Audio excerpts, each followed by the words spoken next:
is 26th of February 2026. So we are starting off with the flip X1 of which already in the 15-minute chart. I can already see it's already very bullish.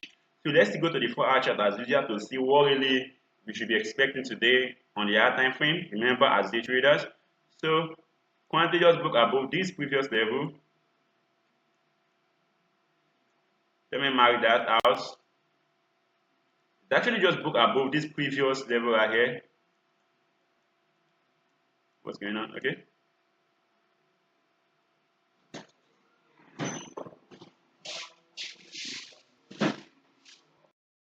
So that we should be looking for long trades. Okay, let's go back to the 15-minute chart. Let's see what we are expecting there. It's actually already moved above our zone, which is somewhere around here. So that means we won't be chasing it, just let it go until it gives us another better structure.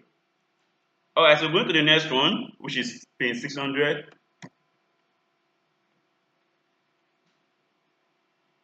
Alright, so let's go over to the 4-hour charts.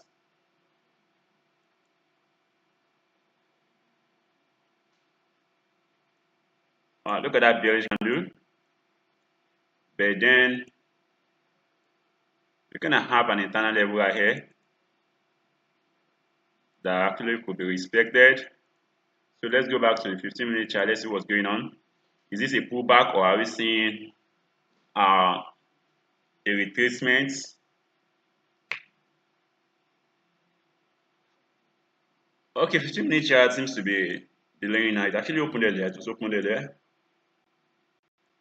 Let's go to 30 minutes then. If 15 minutes is actually delaying. Let's see if the 30 minutes can give us something nice. Oh yeah, 30 minutes is actually giving something nice. So I'm sure you know what to do. So we're going to be expecting what we are going to be with what really is going to happen around here. You're going to be seeing change of structure at that level. That means you'll be looking for a bullish trade. Otherwise, you might be for bearish. That means if the market happens to break above this, have a pullback, still breaking above its own high again, that means you should be looking for long trades. But if that does not happen, if it happens to get ejected, then closing bearish, that means you'll be going short, then stop loss is going to be this level. Take profits minimum of 1:2, which is the reward ratio. Alright, that's that for pain. So let's go to gain. And of course, still same thing, gain 600.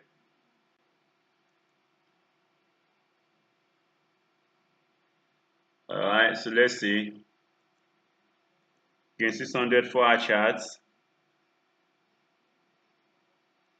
It's kind of similar to the one we just analyzed few minutes ago, few seconds ago. Same thing, so that means we're going to be doing the same thing right there. So we're going to be waiting for the market to see what really happens above this. Is it going to break above that, or are we seeing rejection? That is what we'll be looking forward to. So if it happens to break above, then start seeing, trying to pull back, but then unable to get below this level, they can see moving up again. Then we can actually go long. The stop loss is going to be right here and take profit 1:2. There's nothing to actually analyze because the market is actually just moving. So let's see what really happens. If we give opportunity to enter the market, fine. But if it doesn't, we still let the market go. Remember, it's better you keep your capital than trying to force the market to give you profits. If it's not clear enough, just let it go. Okay, after gain, we go to break 600.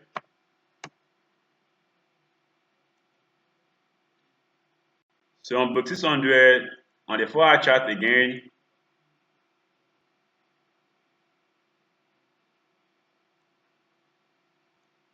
on the 4-hour chart, it seems to be bearish currently. It was actually bullish initially, but then let's see if these are bearish is actually going to hold. Let's go back to the 15-minute chart. Let's say if it's changing structure. Yes, actually. Now you can see it's right here. Actually, you can see it's stopping here.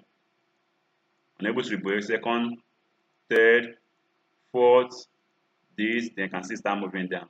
Alright, so that means I can now see it's actually breaking its own previous level, still continue moving. So that means we are likely to see pull back around this level, then we continue. So my setup on this is gonna be somewhere around here.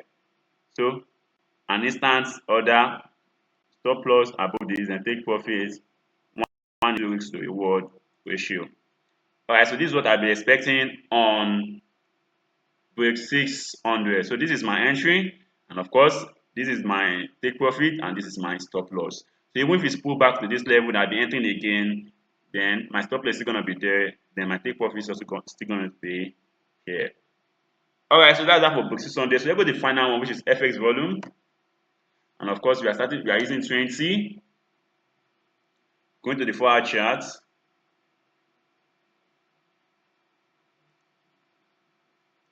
On the 4-hour chart, I think I'm not really comfortable with the formation or with the pattern.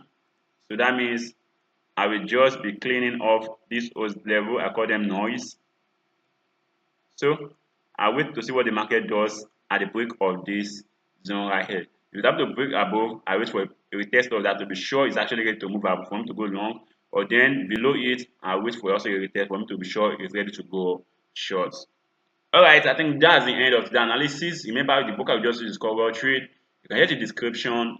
The link is there for you in case you have an account with them. That said, I wish you a profitable day trade ahead. Please ensure you stay safe, trade safe, and don't risk more than you can afford to lose.